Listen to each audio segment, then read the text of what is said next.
Ռադիո Մարտունին այսօր ձեզ ողջունում է Վարդենիկ համայնքից, բարև, խոսում է Լիանա Հովհաննիսյանը։ Խորհրդային միության փլուզումից հետո նորանկախ Հայաստանում նախկինում գործող պետական աջակցություն ստացող շատ կրթամշակութային օջախներ սեփականաշնորհվեցին եւ վերածվեցին այլ բաների։ Այդ տեղի ունեցավ նաեւ Այրարատ կինոթատրոնի հետ, որը հիմա շատերը գիտեն որպես Ռոսիա տոնավաճառ։ Իսկ Մարտունի քաղաքի նախկին կինոթատրոնը մասնավորվելուց հետո պարապուրդի է ենթարկվել եւ անհայտ է նրա ապագան։ Իսկ այսօր Վարդենիկ համայնքի երիտասարդները, համայնքի Զարկերակ երիտասարդական հասարակական կազմակերպության եւ նույն գյուղի բնակիչները Արթուր եւ Զավեն Կարապետյանների հովանավորչությամբ կանխորոշեցին ոչ միայն իրենց համայնքի կինոթատրոնի, այլ նաեւ ողջ համայնքի մշակութային ժամանցային կյանքի ուղին։ Ժամը 12:00-ին տեղի ունեցավ Վարդենիկ կինոթատրոնի պաշտոնական բացումը։ Հասարակական կազմակերպության նախագահ, ծրագրի իրականացման անմիջական ղեկավար Արտուշ Խաչատրյանի խոսքում ասաց. Քանի որ մենք արդեն ունենք շատ գեղեցիկ դահլիճ, որտեղ նախկինում էլի կինոթատրոն ա եղել,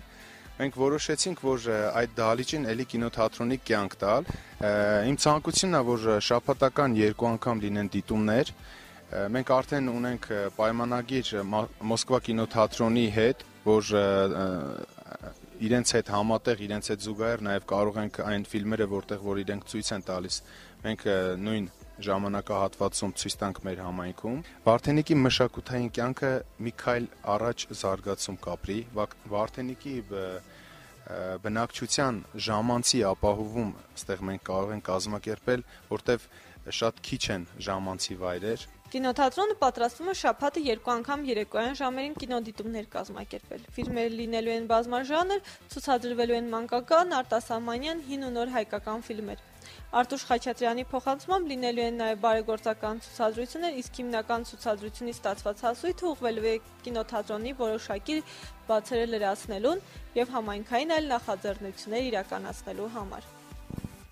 Վերջում որպես փաստ հավելեմ, որ այսօր բացվեց Գեղարքունիքի մարզի միակ կինոթատրոնը, այն էլ Մարտունու տարածաշրջանի Վարդենիկ համայնքում։